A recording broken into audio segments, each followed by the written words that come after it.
नमस्कार, सत श्री अकाल, आदाब and very good afternoon to all our viewers. आज हम एक वेरी स्पेशल एपिसोड पे के लिए बैठे हैं एट द कन्वर्सेशंस। ये स्पेशल एपिसोड हम डिस्कस करेंगे बहुत ही इंपॉर्टेंट टॉपिक और आज का current affairs, the cabinet reshuffle. ये कैबिनेट रीशफल बहुत ही ज्यादा इंपॉर्टेंट है क्योंकि इसमें काफी सारे फेरबदल हुए, जिसमें मेजर जो फेरबदल थे वो थे रेजिग्नेशन ऑफ डॉक्टर हर्षवर्धन। ये हर्ष डॉक्टर हर्षवर्धन का रेजिग्नेशन जो है काफी एक इंपॉर्टेंट सवाल खड़ा करता है। क्या मोदी गवर्नमेंट अपना फेलियर स्वीकार कर रही है जो वो सेकेंड वेव ऑफ कोविड में झेली? और रमेश पोखरिया का भी जो रेजिग्नेशन है वो ये भी दर्शाता है कि क्या Modi government school guidelines and उसके एग्जाम मैनेजमेंट में भी फेल हुई है। तो इसी को डिस्कस करने के लिए हमारे साथ मेरे बहुत करीबी दोस्त हैं जो हम डिस्कस करेंगे, जिसमें है Poojan Ghosh, founder the Grey Matters and jury of Kolkata debating circuit, Sohito Gupta, editor the Frame Kolkata. Welcome you guys. And मैं आपका होस्ट अक्षांश विद्यार्थी। सो अपना डिस्कशन शुरू करने से पहले मैं आपको दिखाना चाहूंगा कि पिछले वीक जब ये कैबिनेट रीशफल हुआ तो उसके बाद न्यूज़पेपर्स का क्या विचार था and how did they presented. पहला, Telegraph, snow white and 12 dogs. Business standard, many minister ousted in Modi 2.0 mega recast. Times of India, PM hits reset with big cabinet changes. Hindustan Times, eye on polls, PM Modi overhauls his cabinet. Morning India, Modi restructures government. Dainik Bhaskar, अब की बार jumbo सरकार। मैं अपने panelist के साथ शुरू करना चाहूंगा। पहले पूजन, मैं आपसे शुरुआत करना चाहूंगा। इस कैबिनेट रीशफल से आपका ओपनिंग स्टेटमेंट क्या है? क्या है इस पर आपका ओपनिंग स्टेटमेंट? जी, बहुत बहुत शुक्रिया अक्षांश। ये जो रीशफल था ये कोई नॉर्मल रीशफल तो था नहीं, क्योंकि हम लोग ने इसके पहले बहुत बार देखा है कि ऐसा चेंजेस आता रहता है, लेकिन वो पॉलिटिकली स्टिमुलेटेड रहता है। कुछ पॉलिटिकल रीजन से आ जाता है या फिर कोई परफॉर्मेंस लाइक थोड़ा बहुत इधर उधर हो गया कोई भी कैबिनेट मिनिस्ट्री में तो चेंज हो जाता है। लेकिन इधर ऑलमोस्ट 4-5 जगह छोड़ के ऑलमोस्ट मैं बोल सकता हूँ सिग्निफिकेंट जो भी डोमेन है सारा में चेंज आ गया है इस बार। तो ये एक स्ट्रक्चरल चेंज बोल सकते हैं। आगे के दिन का जो इलेक्शन है या फिर कैबिनेट जिस तरीके से हम लोग का क्रिटिसिज्म फेस कर रही थी अभी, तो उसको चेंज करना है।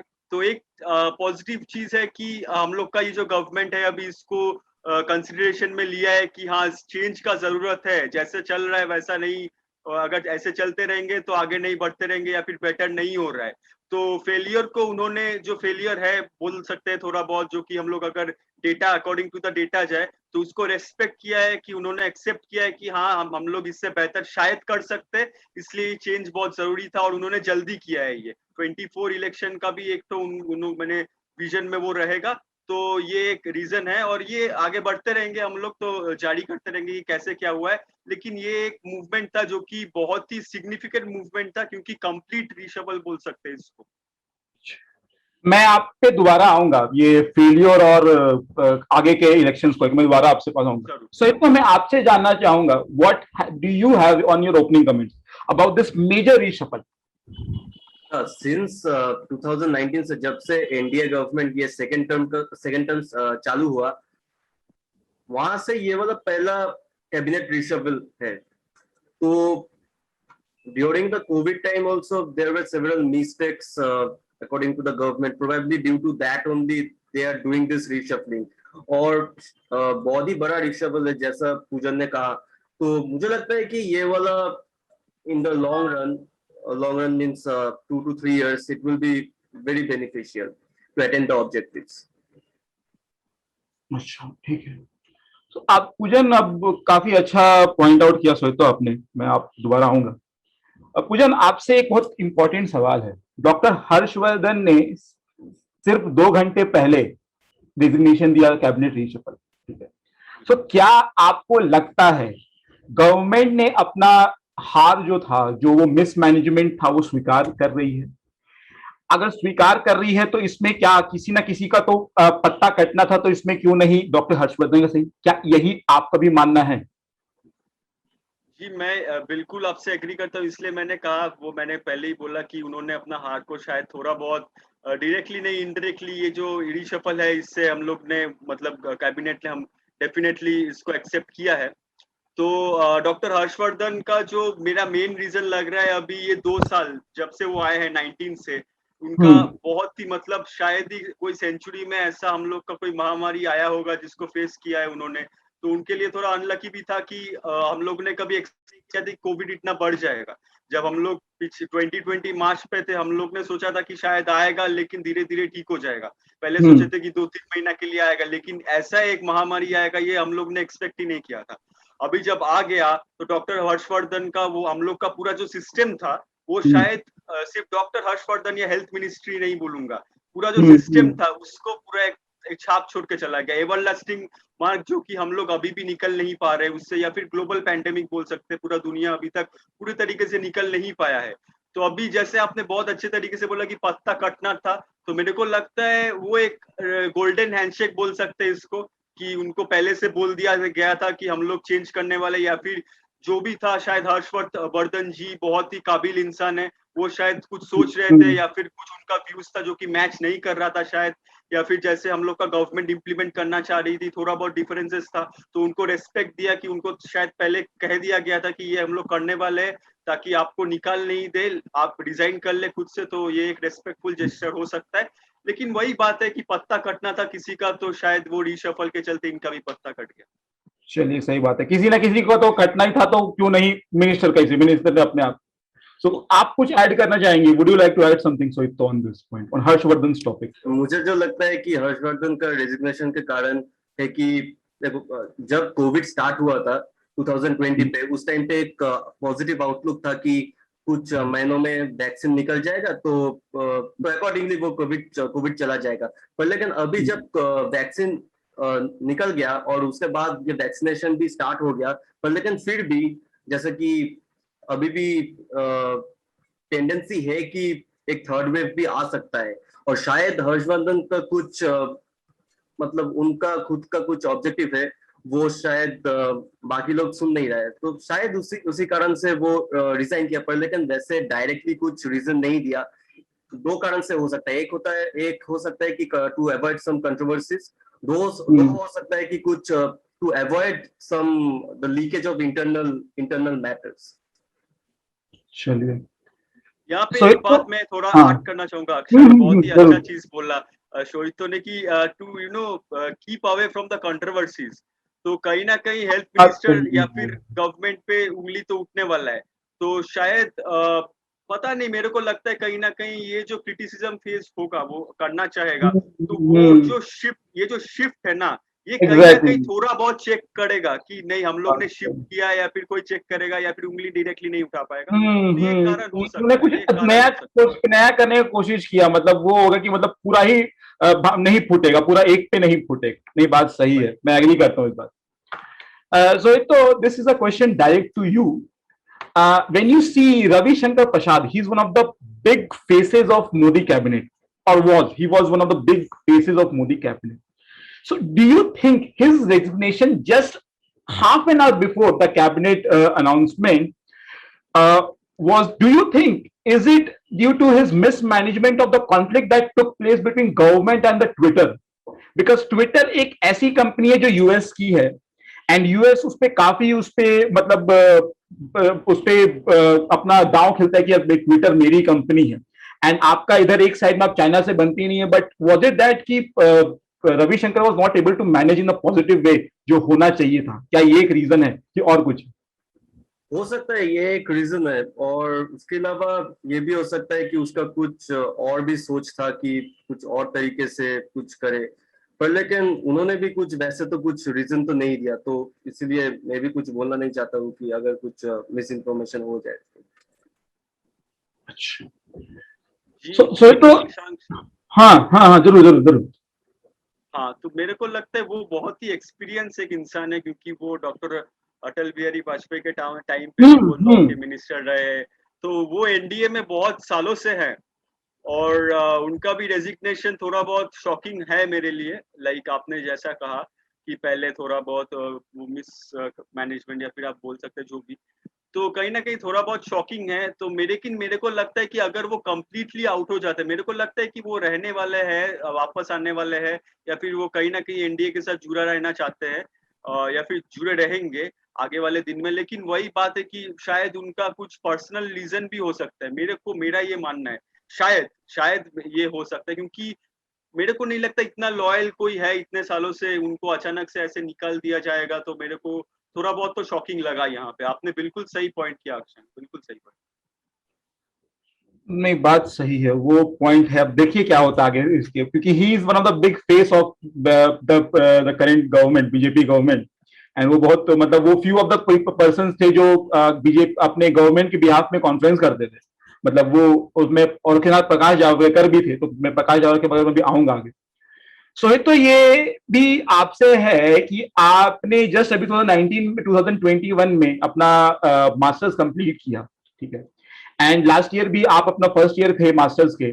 सो what do you think about Ramesh Pokhriyal resignation? क्योंकि वो एजुकेशन मिनिस्टर्स थे, लास्ट टाइम भी काफी कंफ्यूजन हुआ regarding exams and interns, and इस टाइम भी हुआ क्योंकि जैसे कोविड का पीक हुआ, and it was a time when CBSE 12 and ICSE 12 exam was about to begin, and many entrance was lined up. So what do you think about his resignation? और कहीं ये भी बात सामने आई है कि उनका मिसमैनेजमेंट हुआ, जिस कारण से पीएम को अपने मन की बात में आना पड़ा था इस टॉपिक को लेकर।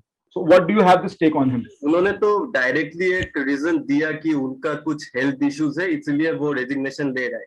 तो ये ओके। डायरेक्ट रीजन तो ठीक है, ये हम लोग हम्म ठीक है, हम लोग एग्री कर लिया। हम्म प्रिजम्पशन मतलब एजम्पशंस ये भी हो सकता है कि फॉर द लास्ट 1 ईयर जो प्रॉब्लम्स हुआ था, ये सब एग्जाम्स रिलेटेड जो आपने कहा, ये सब एग्जाम और बोर्ड एग्जाम्स को रिलेटेड, तो वो भी कुछ कुछ एग्जाम्स हुआ। और वैसे भी ये उनका लास्ट अनाउंसमेंट इन जून ही थे शायद, रिलेटेड टू जेई मेंस।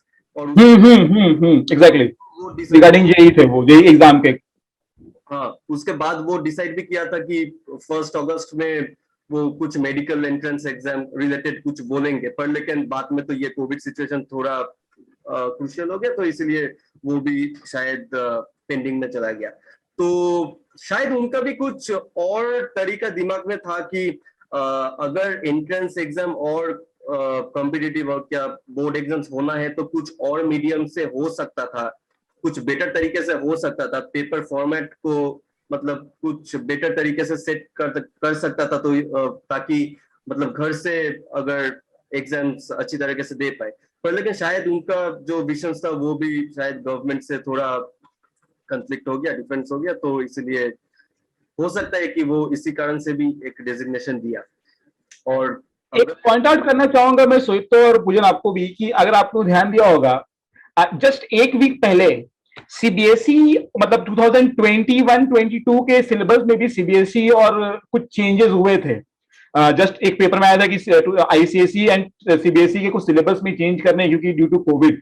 सो ये कहीं कुछ भी इससे भी कुछ रिलेटेड है कि शायद पीएम मोदी उनसे मतलब नाराज थे इस रिलेटेड, किया नहीं ऐसा नहीं होना चाहिए, इस तरह से कुछ ये भी कुछ है क्या? क्योंकि जस्ट एक वीक पहले हुआ, उनका मेजर डिसीजन था ये कि इस टाइम पे जो सिलेबस रहेंगे वो चेंज रहेंगे या कम होने के थे, इस तरह का न्यूज था। 2020 में जब एग्जाम्स ये आपने जो बोला कि बोर्ड एग्जाम्स वो होना था, उस टाइम पे तो बहुत प्रॉब्लम हो गया था कोविड का चक्कर पे। तो उस टाइम पे मुझे याद है कि ये भी हुआ था कि कुछ असाइनमेंट देकर, मतलब सब्जेक्ट का, साइंस रिलेटेड सब्जेक्ट का असाइनमेंट्स प्रोजेक्ट्स देकर, मतलब बिना एग्जाम्स देके, तो वो भी एक सोल्यूशन था शायद। तो वो भी एक कारण है कि मतलब पैरिटी नहीं, मतलब there is no parity between the centre, मतलब तो पीएम एंड ये आपका एजुकेशन मिनिस्टर, वो कहीं तो नहीं। भी एक रीजन हो सकता है। मतलब चलिए ठीक, इसमें एक तरीके से कुछ हो नहीं रहा है, तो वो भी एक रीजन हो सकता है ड्यूरिंग द कोविड। पूजन, मैं आपके पास आना चाहूंगा, बहुत इंपॉर्टेंट सवाल है आपसे। आपको पता है ना कि हमारे पीएम जो है, पीएम मोदी, वो आपका अपना face management and reputation management में काफी बिलीव करते हैं, ठीक है. So Prakash Javadekar was the broadcasting and आपका telecommunication minister. So do you think कि जब कोविड वेव 2 आया, सो इंटरनेशनल मीडिया में पीएम मोदी का काफी सारे मतलब ब्लेम्स हुए हैं उनपे, and his leadership as a leader in international media was totally shattered. So do you think Prakash Javadekar was not able to manage his image? That's why he has to lose his job. क्या ये एक major कारण दिखता है आपको? क्योंकि PM Modi काफी believe करते हैं अपना इमेज मैनेजमेंट में, वो शुरू से रहा है, मतलब 2014 से अभी तक वो होते आया है. बिल्कुल बिल्कुल. देखो अक्षांश, आपने एक बहुत ही बेहतरीन सवाल किया कि क्या ये रीजन है. बिल्कुल हो सकता है, बिल्कुल हो सकता है, क्योंकि वो हमारे जो पीएम मोदी है वो माइक्रो लेवल बहुत अच्छा करते हैं. लाइक Exactly, लोगों के साथ जो exactly, कनेक्ट, लोगों के साथ exactly. जो कनेक्शन बहुत बेहतरीन. क्योंकि हम लोगों ने कभी नहीं देखा किसी भी पार्टी को इतना मार्जिन से जीतते हुए आफ्टर इंडिपेंडेंस का वो जो इनिशियल कांग्रेस का दौर था. तो कहीं ना कहीं ये एक बहुत ही सिग्निफिकेंट फैक्टर है कि वो अपने इमेज को लेके बहुत कॉन्शियस है, not only national, international as well. लेकिन आज के दिन पे, आज के दौर पे जब सोशल मीडिया इतना आगे बढ़ गया है और इतना सारा मीडिया हम लोग के अभी अभी हम लोग देखते, हम लोग जब स्कूल में पढ़ा करते थे इतना सारा मीडिया नहीं था. अभी बहुत सारा आर्टिकल्स हम लोग सर्च करते हैं तो 100-200 आराम से आर्टिकल्स मिल जाता है उस टॉपिक के ऊपर, और सब कोई अपना ओपिनियन खुल के रख सकता है. और धीरे धीरे जैसा हम लोग देख रहे हैं आगे, जैसा सिनेरियो पहले था, अभी धीरे धीरे बहुत चेंजेस आ रहा है. लोग काफी क्रिटिसाइज कर रहे हैं. तो ये जो क्रिटिसिज्म बढ़ रहा है और वो मास को इन्फ्लुएंस कर रहे हैं. और अभी 24 में भी काफी सारे नए वोटर्स आएंगे, बच्चे वोटर्स आएंगे. अभी स्कूल के बच्चों के पास भी फोन रहता है, तो फोन पे सब देखते हैं, तो वो भी इन्फ्लुएंस हो जाते हैं. तो मन की बात ये एक अच्छा मूवमेंट था मोदी के तरफ से कि मन की बात करेंगे, लोगों के साथ कनेक्ट होंगे. लेकिन मन की बात को काउंटर करने के लिए 100 ऐसा पोर्टल आ गया है अभी जो बहुत क्रिटिसाइज करता है. तो कहीं ना कहीं इसको बैलेंस आउट नहीं कर पा रहा है अभी जो ब्रॉडकास्टिंग मिनिस्टर है, या फिर आपने जैसा कहा कि जो इंटरेस्ट रहता है, किसी का भी एक पॉलिटिकल इंटरेस्ट या एजेंडा रहेगा, सब कोई जीतना चाहेगा. एग्जैक्टली. तो जीतने के लिए जो भी वो एजेंडा है, जो भी वो अपना इमेज बिल्डिंग का प्रोसेस है, या फिर अपना क्राउड को पुल करने का प्रोसेस है, कनेक्ट करने का प्रोसेस है, वो थोड़ा हॉल्ट पे गया या फिर बैकवर्ड चला गया. उसके ऊपर अभी का जो रिसेंट पास का जो इंसिडेंट्स है वो और एडअप हो गया है. ठीक है, तो इसके चलते कहीं ना कहीं बिल्कुल सही बात मेरे को लगता है, ये ब्रॉडकास्टिंग का चेंज होने ही वाला था. और जो आ गए अनुराग ठाकुर, मिस्टर अनुराग ठाकुर, वो काफी क्लोज है, वो काफी क्लोज है बीजेपी के लोगों के, और उन्होंने बहुत बार पहले काम भी कर चुके हैं. इस बार कैबिनेट पे नहीं थे, पिछले बार थे, अभी वापस आ गए हैं वो. लेकिन वो आई गेस वो टीम में थे, किसी एक टीम में थे, मतलब डायरेक्टली कैबिनेट मिनिस्टर नहीं थे, लेकिन किसी एक टीम के वो जो सब डोमेन रहता है उसमें काम कर रहे थे. तो भरोसेमंद आदमी जो कि उनके लाइक आंख बंद करके विश्वास करते हैं किसी के ऊपर, वैसा एक आदमी को ब्रॉडकास्टिंग पे ला दिया. मैं अनुराग ठाकुर को लेकर आप पास वापस आऊंगा, आपके पास जरूर वापस आऊंगा. बहुत इंपॉर्टेंट क्वेश्चन है अनुराग ठाकुर को लेके. सो तो हम थोड़ा चलते हैं बिहार की तरफ, ठीक है. आपको पता होगा कि जैसे ही बिहार इलेक्शन होने वाला था, रामविलास पासवान जी का देहांत हो गया, ही डाइड, ठीक है. एंड उसके ठीक कुछ दिनों बाद बिहार इलेक्शंस थे, एंड इसमें his son Chirag Paswan was not very at the same page with PM with BJP and JDU when contesting election. So अभी जो हुआ है कैबिनेट एक्सपेंशन में, his uncle mister Pashupati Kumar Paras को एज अ फूड मिनिस्ट्री मिला है, ठीक है. So do you think exciting the Bihar conflict, PM Modi और BJP NDA as a whole is sidelining Chirag Paswan and seeing only Pashupati Paras as a flag bearer or as a leader of LJP, where they have sidelined Chirag Paswan and seeing him as a new comer after, like a person who is taking over Ramvilas Paswan's legacy. So what do you think, or what do you take have this on this? मुझे लगता है कि ये हो सकता है in the sense कि हाँ, एक हो सकता है कि पूरा ये सब जो आपने पूछा कि जैसे आपने बोला कि पूरा साइडलाइन कर रहा है, ये एक हो सकता है. मुझे लग रहा है कि दूसरा भी हो सकता है कि उनका पापा चला गया तो एक बड़ा सा एक मतलब एक बर्डन उनको मतलब ऊपर आया. तो ठीक है, इसीलिए शायद for this time only he is getting sideline for the timing. शायद वापस वो मतलब बाद में शायद वो वापस आ भी सकता है। हाँ, तो इसीलिए शायद पशुपति पास को मतलब फूड प्रोसेसिंग इंडस्ट्रीज का मिनिस्टर बना दिया। नहीं, क्योंकि मैं दो पॉइंट आपको बस याद कराना चाहूंगा, आपका पूछना आपको तुरंत आता हूँ आपको बस दो, जस्ट मैं दोनों के लिए दो पॉइंट गिनाना चाहूंगा कि जब चिराग पासवान ने ऐलान किया था ना कि जब वो सिंगल हैंडेडली पूरा बिहार इलेक्शन लड़ेंगे, तो Paras Pashupati Paras did not utter a word against BJP. वो कुछ नहीं बोले कि ऐसा कुछ नहीं है, एंड वो ही केप्ट क्वाइट। एंड उसके जितने एमपीज थे, they have 7 MPs and they all like okay with what Pashupati Paras stand. और अभी भी उनका जस्ट जिस दिन कैबिनेट एक्सपेंशन हुआ है उसके एक दिन पहले चिराग पासवान का आशीर्वाद रैली था टू शो हिज पावर कि हम I am the leader of LJP. But in those time in that day only the news came from the media कि पशुपति पारस has been promised a seat. So इस twist and turns के बारे में क्या कहना चाहेंगे? पहले सोच तो फिर उसके बाद मैं पूजन आपके पास आऊंगा। हाँ शोहित, तो ये थोड़ा कंट्रोवर्शियल हो गया थोड़ा, तो हो सकता है कुछ प्रॉब्लम हुआ क्योंकि बहुत कुछ अंदर में चलता है जो हम लोग को नहीं पता होता है कि मीडिया का चक्कर। exactly. हाँ, तो जो हम लोग देखता है वही हम लोग उसके हिसाब से हम लोग एज्यूम कर लेते हैं कि क्या बात में होगा। तो शायद मतलब बिहाइंड द सीन्स शायद कुछ प्रॉब्लम हुआ बीजेपी का साथ, मतलब चिराग का साथ बीजेपी का साथ कुछ प्रॉब्लम हुआ, तो इसीलिए उन लोग ने डिसाइड किया कि पशुपति को ही लीडर बना देंगे फूड प्रोसेसिंग का। तो शायद इसके लिए वो लीडर बन गया, और नेचुरली तो चिराग तो वैसे भी तो एजेंट्स में तो जाएगा ही, क्योंकि वही मतलब उसका पापा पहले लीडर था, तो नेचुरली तो उसको तो खराब तो लगेगा कि एग्जैक्टली। हाँ, वो होना था किसी ना किसी को तो जगह दे, किसी ना किसी को जगह देना था। आपकी आवाज चली गई, तो किसी ना किसी को जगह देना था। एंड क्योंकि चिराग पासवान कहीं ना कहीं थोड़ा साइडलाइन अगेंस्ट जा रहे थे, तो वो शायद मौका इनको पशुपति पारस को मिल। हाँ पूजन, आपका कमेंट। जी बहुत बहुत इंटरेस्टिंग सवाल। और देखो अक्षांश, मेरे को जो लगता है कि ये जो आरजेपी के जो अभी चीफ बनने वाले हैं ना, तो चाचा और भतीजे, exactly. इन दोनों में होगा एक, ठीक है, कि कौन लेना वाला है। और इस यही एक रीजन है, और ये सिंपल रीजन है, और ये दिख भी रहा है क्योंकि अभी चिराग जी ने अभी जाके आरजेडी के साथ मीटिंग किया है।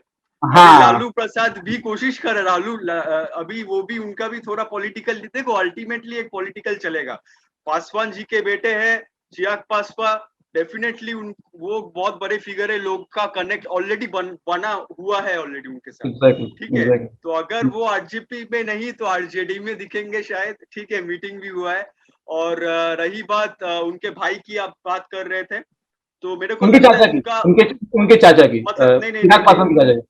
नहीं मैं राम हाँ, उनके हाँ, भाई का बात कर रहा हूँ। ठीक है, ठीक है। तो अभी अभी वही बात है कि वो डेफिनेटली अभी जाएंगे। तो अभी उनको जो सिलेक्ट किया गया है, इसके पीछे भी कारण है। ठीक है, मेरे को लगता है कि अनऑफिशियली पता चल रहा है कि आरजेपी के लीडर शायद वही बनने वाले होंगे अभी आफ्टर हिज डिमाइस। तो कहीं ना कहीं बहुत ही क्लियर है। और डेफिनेटली देखो, अगर बीजेपी के पॉइंट ऑफ व्यू से बोलूं तो बिल्कुल सही है, क्योंकि वो उन्हीं को लाना चाहेंगे जो उनके समर्थन है, उनके साथ है। एग्जैक्टली, बात सही है, बात सही है। बिल्कुल उनको समर्थन करेंगे। चिराग पासवान थोड़ा बहुत कभी कभी दूसरा व्यू लाते हैं, या फिर पूरा एग्री नहीं करते, तो वैसे लोग को डेफिनेटली नहीं लाएंगे। तो वही है, पानी को सफेद रखना है, किसी भी जो भी हो, मतलब क्योंकि अभी सेम यूपी रखना है। इलेक्शन आने वाला है, so Modi does not want any conflict to be created और any mismanagement to be happen. बिल्कुल नहीं। हाँ सोहित, तो हाँ, और भी एक रीजन मुझे लग रहा है कि पशुपति पारस तो एक बहुत ही एक्सपीरियंस्ड है। वो पिछले हाँ, वो तो है, ऑब्वियसली है। बिहार में मिनिस्टर था ये एनिमल प्रोसेस में, और बिहार लेजिस्लेटिव असेंबली में भी 1977 से थे, बहुत ही यंग थे, तो बहुत ही एक्सपीरियंस है। तो मुझे लगता है कि जैसा पूजन ने भी बोला कि बीजेपी गवर्नमेंट तो वैसे भी तो इमेज होल्ड करना चाहिए, और मतलब best people to be there in the best positions, वो भी एक नहीं, बात और चिराग पासवान तो वैसे भी बहुत ही यंग है, और एक्सपीरियंस उतना ज्यादा नहीं है जिसके लेवल पे उनका पापा का था और अंकल का भी है। वो भी एक शायद एक रीजन हो सकता है। जैसे एक मेरा जो पर्सनल जो मानना है इस मामले में कि जैसे आपका लालू प्रसाद यादव के जो बेटे हैं तेज प्रताप, उनमें कुछ आइडियोलॉजी दिखता है कि नहीं ये कुछ स्टैंड को लेके खड़े हैं, ठीक है। बट चिराग पासवान में शायद वो नहीं दिखता है, वो केवल है कि लेगेसी को आगे बढ़ा, बट देखो एक स्टैंड कि नहीं ये मेरे होल्ड्स हैं एंड ये मेरी थॉट है एंड मैं देख रहा हूं अगर मैं कुछ बनता हूँ ऐसा मेरे भी बनता हूँ तो वो दिखता नहीं है। मेरा ये पर्सनल मानना है। सो बीजेपी शायद वो चीज देख रही है, ठीक है। पूजन मैं आपके पास आऊंगा, आपके पास आना चाहूंगा, आपने अनुराग ठाकर का बात उठाया था, ठीक है। अगर बीजेपी इस कैबिनेट को फ्रेश एंड न्यू कैबिनेट देख रही है for the coming 2022 election and जिसमें बहुत बड़ा इलेक्शन है वो है पंजाब और यूपी का, यूपी सबसे बड़ा है उसमें एंड यूपी बहुत ही मायने रखता है क्योंकि ऑलरेडी उसमें वहां की बीजेपी की सरकार है, ठीक है। So, do you think a person like Anurag Thakur, who has several controversial statements, should be in this cabinet position where he has a statement called ki, as a leader, I'm talking as a leader, ki, this language he uses as a language called uh, गोली मारो सालों को, देश के गद्दारों को गोली मारो सालों को। Do you think this kind of a statement should we accept as a leader? Okay ठीक है, आप yes we have a patriotism in us, but this kind of language by a leader and he is chosen as the broadcast minister, so क्या ये long term में मतलब कैसा है, ये क्या है, ये मुझे समझ में नहीं आएगी। मगर आप देख रहे हैं लॉन्ग टर्म के लिए 2022 एंड 24 इलेक्शंस के लिए, तो इस टाइप के पर्सन को भी ब्रॉडकास्ट मिनिस्टर देना, where Javadekar was much better than him from my comparison. जी बिल्कुल, देखिए आपने जो कहा कि वो जो स्टेटमेंट था वो एक शायद अच्छा मतलब एग्जाम्पल नहीं सेट करेगा, लेकिन आप अगर वो स्टेटमेंट से चाहे, लेकिन वही है कि बहुत लॉयल वर्कर है बीजेपी के, और हाँ वही शायद वही सोच है शायद कि अगर रहेंगे तो बिल्कुल बीजेपी के हित में ही काम करेंगे, कोई दूसरा वो नहीं रहेगा, शायद हाँ में हाँ मिलाएंगे जो यस मैन रहता है। तो कोई कोई मिनिस्टर डेफिनेटली चाहेगा कि यस मैन को भी रखना चाहेगा कि ज्यादा कोई वो नहीं करे। नहीं तो कि सबको चाहिए होता है कि कोई मेरे साथ यस मैन रहे हमेशा, सब लोग चाहते हैं अपनी लीडरशिप में, बात सही है। वही बिल्कुल वही बात है, बिल्कुल वही बात है। तो सिंपल बात है, देखो अक्षय आप मेरे को जानते हो तो मैं पूरा एकदम सीधा बात बोलूंगा जो मेरे को फील होता है। अगर कंट्रोवर्शियल हुआ भी उसको हम लोग डिप्लोमेटिकली आंसर नहीं दे सकते, तो सिंपल बात है कि कुछ कुछ यस मैन हम लोग मतलब वो चाहिए होता है, तो अनुराग ठाकुर भी एक होंगे। और लेकिन उनका जो वर्किंग है वो काम करते हैं, वो यंग है, ठीक है, लाइक एग्जैक्टली हाँ, कंपेरेटिवली यंग है। हाँ वो एग्जैक्टली उनमें काबिलियत है काम करने का, वो स्पोर्ट्स में थोड़ा बहुत किए। लेकिन मैं थोड़ा शौक था कि उनको वापस यंग वो स्पोर्ट्स मिनिस्ट्री का एक डोमेन दिया है वापस। तो मैं थोड़ा शौक था क्योंकि किरण रिजिजू से छीना गया, वो बहुत ही बेहतर कर रहे थे और बहुत ही अच्छा कर रहे थे। मैं बहुत शौक हूँ और नहीं उनको ये लॉ भी शौक मिनिस्ट्री था, दे। वो तो आपने अच्छा पॉइंट आउट किया, नहीं कंटिन्यू कीजिए हाँ मैं। हाँ, ये बहुत ही बड़ा शौक था मेरे लिए क्योंकि उन्होंने विलेज में जा जाके इस बार बहुत ही लाइक ओलंपिक्स में बहुत पुश किया है काफी सारे लोगों को, और बहुत ही खेलो इंडिया को बहुत ही अच्छे तरीके से, जैसे पहले कभी नहीं देखा हम लोग ने, ना कि बीजेपी के उस फर्स्ट टीम में भी नहीं देखा था हम लोगों ने, कांग्रेस के टाइम पे भी बहुत सारे मिनिस्टर्स आए नहीं देखा था, लेकिन किरण रिजिजू ने हर माइक्रो लेवल पे जाके विलेज में जाके ये कोशिश किया था। सक्सेसफुल कितना हुआ पता नहीं, लेकिन कोशिश एक किया था। मैं उनको इंस्टाग्राम में फॉलो करता हूँ काफी सालों से, मैं उनको देखता हूँ तो मेरे को अच्छा लगता है कि वो डेली करते रहते हैं, स्टोरी भी देते रहते हैं, तो बहुत अच्छा लगा। लेकिन वही बात है कि एक उनको डायनामिक्स पे लाना था अनुराग ठाकुर को, वो ज्यादा लॉयल, शायद रिजिजू जी उतने लॉयल नहीं है अकॉर्डिंग टू देम, शायद पता नहीं क्या ये शौक रहा, लेकिन अनुराग ठाकुर को वो लाना चाहते थे क्योंकि वो एक लॉयल बंदा है मेरे अनुराग ठाकुर के ऊपर, वही है। और जैसे आपने पैट्रियोटिज्म का बात किया, वो स्टेटमेंट को बिल्कुल सपोर्ट नहीं कर सकता कि वायलेंट को कोई प्रमोट करेगा, लेकिन वही है कि थोड़ा बहुत ज्यादा बोल दिया शायद उन्होंने। लेकिन काबिले तारीफ है उनका जो भी लाइक लॉयल्टी है एक पार्टी के प्रति, ठीक है, बहुत ही लाइक निष्पक्ष रहते हैं इन द वे कि मेरे को यहीं पे जाना है, यहीं पे करना है, और बिल्कुल मेरे को बीजेपी के समर्थन में 100% कंट्रीब्यूट करना है, कोई दूसरा थॉट नहीं है। तो ये ऐसा एक लॉयल वर्कर कैबिनेट पे उन लोग को चाहिए था, और अनुराग ठाकुर वो फेस है तो, और एज भी उनका सही है तो उन्होंने कर दिया मेरे को ठीक लगा। है, नहीं सही बात है। सो पूजन, ये सवाल आपसे, ये आपने जब किरण रिजिजू का बात उठाया है कि उसको उनको स्पोर्ट्स से रिकग्निशन दिया गया और उसको लॉ मिनिस्ट्री दिया गया, आपको क्या लगता है, क्योंकि रविशंकर प्रसाद जो थे वो लॉ मिनिस्टर थे, एंड उससे एनआरसी, सीए और जो ये बिल था आपका किसान बिल, जिस कारण किसान आंदोलन हुआ, वो मैनेज नहीं हो पाया। इसलिए एक बहुत प्रोमिनेंट पर्सन चाहिए था इस लॉ मिनिस्ट्री में, क्योंकि आपने अच्छा काम किया। वो ही वाज वेरी ये क्या नाम है, very prominent in his works, ठीक है, and he did lots in sports. So do you think that's the reason कि किरण रिजिजू को इस पोस्ट पे लाया गया? अनुराग ठाकुर क्योंकि क्रिकेट सेक्रेटरी रह चुके हैं हिमाचल प्रदेश से, उनको वो स्पोर्ट्स दिया गया। जी जी, देखिए फर्स्ट ऑफ ऑल एक चीज मैं सबसे पहले बोलना चाहूंगा कि किरण रिजिजू जो है, उन्होंने लॉ का डिग्री उन्होंने प्राप्त किया है पहले दिल्ली यूनिवर्सिटी से, तो वो काफी जानते हैं लॉ के बारे में। और वो जहाँ से आते हैं उनको बहुत उन्होंने डिफिकल्टी भी फेस किया अपने यंग टाइम्स में, और तो उनका जो विजन है वो काफी बड़ा है, इसलिए वो बहुत अच्छा काम करते, बहुत एफिशिएंट है। तो लेकिन तो हालांकि हमने देखा भी है, जो हमने देखा भी एफिशिएंसी हमने देखा हाँ, भी है, हमने देखा भी उनको एज अ बिल्कुल स्पोर्ट्स मिनिस्टर। जरूर जरूर। और रविशंकर प्रसाद का बात रहे तो अक्षांश, मैं बोलूंगा कि उन्होंने भी बहुत अच्छा काम किया है। मैं ये एक्सपेक्ट तो बिल्कुल नहीं कर रहा था, ट्रिपल तलाक का जैसा बिल उन्होंने पास कर दिया, और इतना बेहतर, मैं तो मानता हूँ कि बहुत ही बेहतरीन बिल था, जो कि जो मुस्लिम वुमेन लोग के राइट्स के लिए उन्होंने किया नहीं, था। बात सही है। मतलब सिग्निफिकेंट मूव था, और इंडियन हिस्ट्री को बदल दिया। मतलब हिस्ट्री का जो भी आ रहा था, वो भी जो था सब कुछ बदल के रख दिया। फिर सीए एनआरसीबी का भी आपने नाम लिया, क्या अगेंस्ट भी बहुत जन गए हैं, तो उनका भी बहुत सारा जो प्रेशर था उन्होंने लिया है उस समय पे, कि या मैंने डिसीजन लिया है, मैं डिसाइसिव रहा वहां पे, तो उनका भी परफॉर्मेंस अच्छा रहा है। लेकिन कहीं ना कहीं थोड़ा बहुत अभी अगर हम लोग कंसिडर करें तो इम्प्लीमेंटेशन पे डिफरेंस आ रहा है शायद। गवर्नमेंट के साथ विचार विमर्श एग्जैक्टली। करके शायद एक टेबल पे नहीं बैठ पा रहे, और गवर्नमेंट चेंज लाना चाह रहे हैं, कोई ऐसा चेंज लाना चाह रहे हैं कि सब कुछ बदल जाए, अच्छे तरफ जल्दी जल्दी हो, क्योंकि अभी 3 साल बाकी है नेक्स्ट इलेक्शन का। और अभी जो नेगेटिविटी आ रहा है, जो अभी ऑपोजिशन आ रहा है, इसको ठीक करने के लिए, रीबिल्डिंग करने के लिए एक ऐसा फेस को सामने खड़ा कर दो जो कि बात कम काम ज्यादा करे।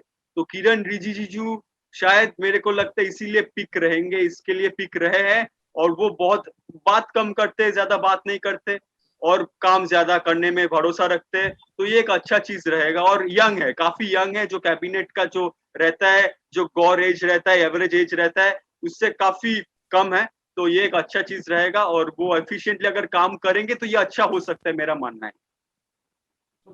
तो आपका क्या टेक है, ये जो ट्रायंगुलर का जो मैंने बात किया, किरण रिजिजू एंड अनुराग ठाकुर एंड रविशंकर प्रसाद का, ये जो सफल हुआ, और आपका कुछ, जो पूजन ने कहा, आपका कुछ ओपिनियन या आप कुछ उसके ऐड ऑन करना चाहेंगे? अक्षर स्पीड से बोल, तुम्हारा आवाज बहुत कम हो रहा है। ये जो पूजन ने बताया, सो ये जो ट्रायंगुलर का जो मैंने बात किया, जिसमें अनुराग ठाकुर को स्पोर्ट्स मिनिस्ट्री मिला एंड किरण रिजिजू को स्पोर्ट्स मिनिस्ट्री हटा के law minister, as a law minister लाया गया, एंड लॉ मिनिस्टर में जो हमारे रविशंकर प्रसाद थे उनको हटा दिया। इस बारे में क्या, जो मैंने पॉइंट कहा था उनके लॉयल्टी के बारे में, उनके काम के बारे में? पूजन ने ऑलरेडी वो उसके लॉ का हिसाब से वो बहुत ही अच्छी तरीके से पॉइंट आउट किया कि मतलब किरण बहुत ही क्वालिफाइड है, तो इसलिए एक तो चेंज तो लाना पड़ता है कभी कभी, क्योंकि कोविड का चक्कर पे तो बहुत सारे इम्प्लीमेंटेशन पे प्रॉब्लम हुआ। बहुत सारे इम्प्लीमेंटेशन में प्रॉब्लम सिर्फ हुआ भी नहीं, मतलब मिनिस्टर्स के ऊपर बहुत ही नेगेटिव क्रिटिसिज्म्स आया। और तीसरा बात है कि मतलब उन लोग को शायद थोड़ा सा डिमोटिवेशन भी आ गया था उन लोग के ऊपर। और अनुराग सिंह ठाकुर के बारे में बोलना है तो ये इतना ये दो डिपार्टमेंट का तो मिनिस्टर तो हो गया, तो इसका भी एक कारण हो सकता है कि वो ऑलरेडी बीसीसीआई के एक प्रेसिडेंट थे 2015 से 17 तक। तब तो बाद में कंट्रोवर्सी का हिसाब से वो फायर हो गए, वो दूसरा चीज है। पर लेकिन वो भी एक स्पोर्ट्स एंथुसियास्ट है, तो शायद वो भी कुछ डेवलपमेंट ला सकता है। वो भी थोड़ा यंग ही है के पोस्ट को इसके हिसाब संभाल से। चुके हैं ऑलरेडी, मतलब वो ऑलरेडी एक्सपीरियंस्ड हैं, हाँ हाँ हाँ, काफी यंग डायनामिक पर्सन। नहीं, बात वही सही वही। है। और किरण रिजिजू सिंस वो लॉ से मतलब क्वालिफाइड है, वो भी दिल्ली यूनिवर्सिटी से, तो वो वाला चेंज भी बहुत अच्छा ही है। अब देखते हैं कि क्या हो सकता है, मतलब ये वाली बात वही। आप पूछे।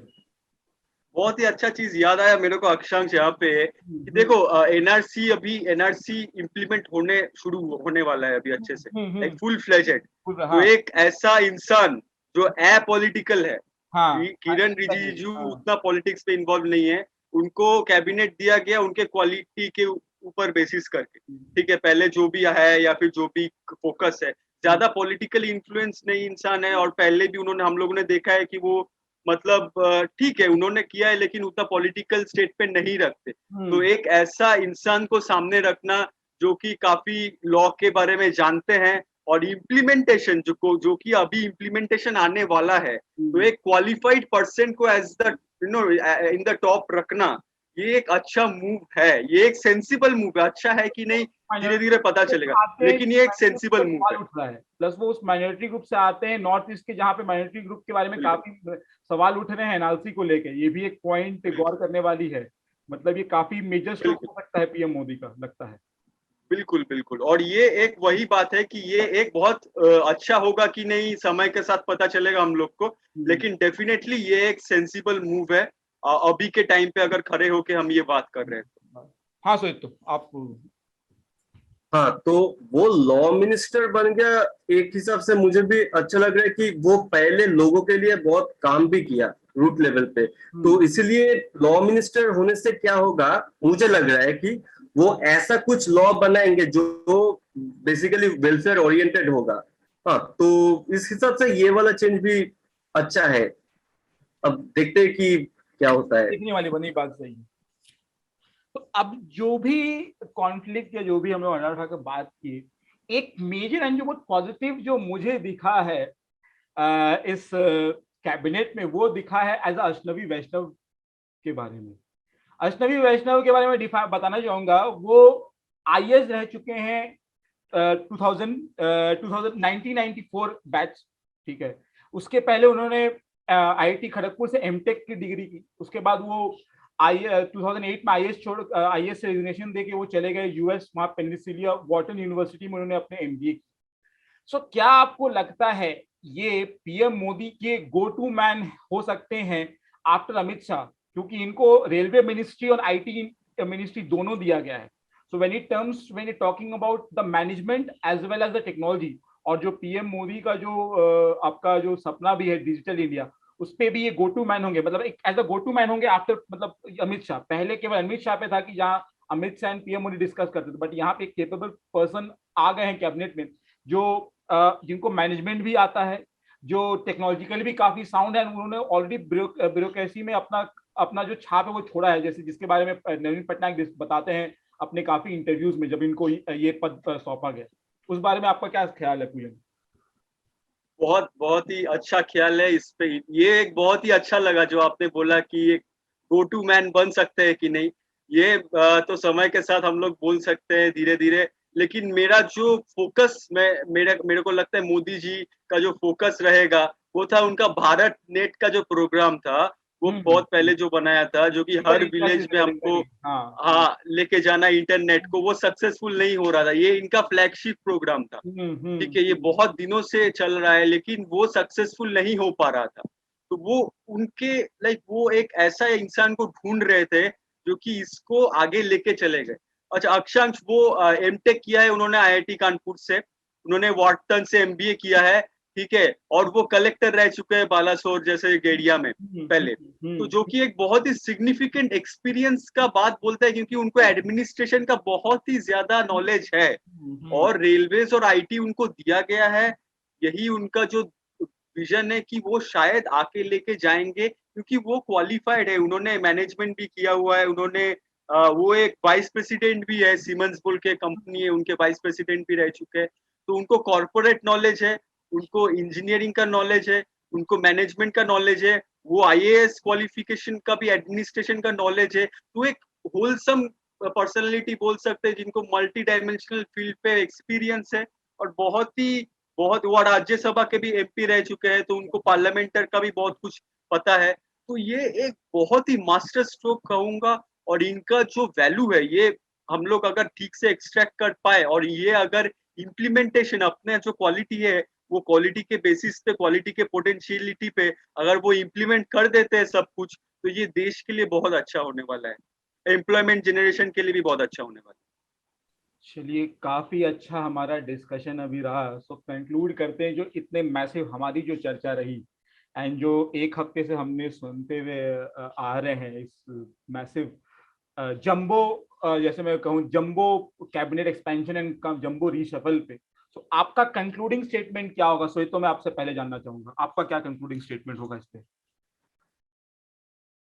एक पॉजिटिव आउटलुक ही है इस कैबिनेट रिशफलिंग में, स्पेशली एनवायरनमेंट मिनिस्टर का, भूपेंद्र यादव, क्योंकि वो एनवायरनमेंट मिनिस्टर भी हुआ और लेबर एम्प्लॉयमेंट भी हुआ। और अभी तो इस समय पे तो ड्यू टू ग्लोबल वार्मिंग बहुत सारे कंपनीज भी अब ग्रीन एनर्जी का ऊपर फोकस कर रहा है। हाँ, जैसे कि रिलायंस भी कर रहा है और अदानी पदानी, वो सब बहुत बहुत सारे कंपनीज है, इन वर्ल्ड में भी बहुत सारे कंपनीज है।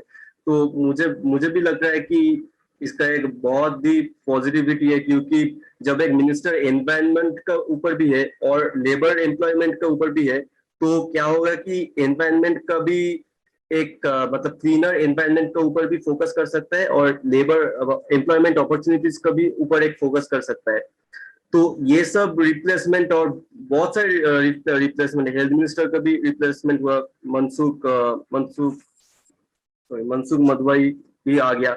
तो ये सब कैबिनेट रिशफलिंग जो भी हुआ और उसके बाद जो रेजिग्नेशन हुआ, रिप्लेसमेंट हुआ, सब शायद अच्छा के लिए हुआ। तो हम लोग वो नेक्स्ट 3 साल में वो हम लोग देख सकते हैं कि कितना अच्छा हुआ, कितना ऑब्जेक्टिव मीटअप हुआ। पूजन, आपसे आपका कंक्लूडिंग स्टेटमेंट क्या रहा, क्या जी, होगा? बिल्कुल, हम लोग ने बहुत सारा विचार विमर्श किया, लेकिन मेरा एक कंक्लूडिंग के साथ एक ये भी एक कंसर्न भी रेज़ करना चाहूँगा, क्योंकि मेरा यही मानना है, अक्षांश आप भी शायद मानेंगे, शोहित तो भी शायद अगर वो भी सोचेगा तो वो डेफ़िनेटली मानेगा, और हम लोगों ने इकोनॉमिक्स पढ़ाई भी किया है काफ़ी साल, तो फाइनेंस मिनिस्ट्री का भी मेरे को लगता है थोड़ा बदलाव बात होता तो सही और है, अच्छा हो। आपने बहुत अच्छा पॉइंट किया है। मेरे को लगता है इसका 4-5 कारण है। मैं अभी का बात तो छोड़ ही देता हूँ, हम्म हम्म ठीक हम्म है? हम्म हम्म हम्म कोविड के हम्म पहले भी जैसा इंटरेस्ट रेट का भी जैसा आरबीआई का भी चल रहा था, आरबीआई के व्यू पॉइंट से भी इधर-उधर आ रहा है। सुप्रीम हम्म कोर्ट के व्यू पॉइंट से भी कई कई बार इधर-उधर आ रहा है हम लोग का। और हम्म इकोनॉमी हम लोग का जैसा आगे चल रहा है, मेरे को नहीं लगता कि ये एक मैक्रो लेवल पे अच्छा होने वाला है। देखो, ट्रेडिंग हो सकता है, ट्रेडिंग हम लोग बहुत अच्छा कर रहे हैं, ठीक है? लेकिन ट्रेड हम लोग कर रहे हैं, गवर्नमेंट को फ़ायदा हो रहा है, लेकिन वो रिफ्लेक्शन हम लोग को कई बार नहीं दिखता है। लेकिन हम लोग के लेवल पे हम लोग के लेवल पे जो रियल फैक्टर्स है, एम्प्लॉयमेंट पकड़ लो, या फिर जो हम लोग का पर कैपिटा इनकम पकड़ लो, ठीक है? या फिर ह्यूमन डेवलपमेंट इंडेक्स ओवरऑल पकड़ लो, या हम्म फिर सस्टेनेबल डेवलपमेंट पकड़ लो। वो सब प्रोग्राम इकोनॉमिक्स या फिर फाइनेंशियल जो हम लोग का डिसीजन है उसके ऊपर डिपेंड करता है। तो वो एक सिग्निफिकेंट फैक्टर रहेगा कि उसके ऊपर भी विचार विमर्श किया नहीं, जाए। जब और आया तो शायद काफी लोगों के मन में था कि शायद निर्मला सीतारमन का भी चेंज हो। जब जब इनका पत्ता कटा, आप जब देखोगे, जब हर्षवर्धन का पत्ता कटा तो काफी हो गया था कि अब इस लेवल का हो सकता तो निर्मला सीतारमन का भी हो सकता है, क्योंकि कोविड के टाइम पे भी काफी उनका बहुत ब्लंट डिसीजन या ब्लंट जो स्टेटमेंट्स आए हैं वो काफी मीडिया को मतलब जो रहे हैं, जो international media and as well as national media, वो काफी खटका है। इन लोगों ने काफी क्रिटिसाइज किया है उनको, जिस तरह से उनका अप्रोच रहा है, ना ही कोविड में बट कोविड के पहले भी। ये बात सही है, आपने बहुत अच्छा पॉइंट किया। तो वही बात है अक्षांश, उसके ऊपर यही कहूंगा कि अगर उनको समय तो दिया जा रहा है, लेकिन अगर बार बार बेटरमेंट नहीं हो रहा कहीं ना कहीं जाके, क्योंकि इकोनॉमी जितना मेरा अंडरस्टैंडिंग है इकोनॉमिक्स का, अभी लो हिट कर चुका है, वहां से ऊपर उठ रहा है। तो एक इकोनॉमी जब अपना लोएस्ट पॉइंट पे हिट करता है, उससे सिर्फ बेटर ही हो सकता है। तो ये बेटर को जितना एक्सिलरेशन दोगे उतना जल्दी आगे बढ़ेगा, और शायद उससे भी आगे चल सकता है, जो कि हम लोग सोचे भी नहीं है। जैसा हम लोगों ने वर्ल्ड वॉर 2 के बाद यूएसए का इकोनॉमी को देखा था, वैसा एक इकोनॉमी शैटर हो चुका है, 7 के नीचे चला गया था, जो नेगेटिव जीडीपी ग्रोथ रेट था। अभी इस बार 10 बढ़ेगा, उसके मतलब 10 बढ़ सकता है, लेकिन वो क्या, वो पिछले वाले का जो गिरा था उसको करेक्ट करेंगे हम लोग। एग्जैक्टली। तो जैसा था कोविड के पहले वैसा सिचुएशन पे से थोड़ा ही बेटर होगा शायद, अभी भी शायद है। तो कहीं ना कहीं इसके ऊपर रिस्ट्रक्चरिंग करना या फिर सोच होता तो और अच्छा लगता मेरे को। बाकी अगर कंक्लूडिंग बोलूंगा, बहुत ऑप्टिमिस्टिक हूँ क्योंकि गवर्नमेंट ने आगे से आके एक्सेप्ट किया कि हाँ गलती हो रहा है, हम लोग का कैबिनेट फेल कर रहा है, हम लोग फेल कर रहे हैं, तो चेंज जल्दी जल्दी कर दिया। ज्यादा टाइम 2023 या 22 के एंड में जाके नहीं किया, 21 में ही कर दिया। ठीक है, अभी कोविड शायद ठीक हो रहा है थोड़ा थोड़ा, तो अभी सब कुछ खुलेगा और खुलने के साथ साथ अगर न्यू लीडरशिप में अच्छा हो, देखो अक्षय हम लोग को नहीं पता क्या होने वाला, लेकिन हम लोग सिर्फ सोच सकते हैं कि अगर चेंज आ रहा है और वर्स्ट के बाद ऐसा एक महामारी के बाद जहाँ पे दुनिया रुक गया था आने वाला है, तो हम लोग एक अच्छा आगे आने वाले दिन में हम लोग अच्छा एक सोच ही सकते हैं कि हाँ एक जगह पे हम लोग पहुंच सकते हैं, ये लोग हम लोग एक जगह पे लीड कर सकता है। तो उसी के लाइक आशा में, उसी प्रत्याशा में और उसी के एक्सपेक्टेशन में, गुड होप्स में हम लोग रहते हैं।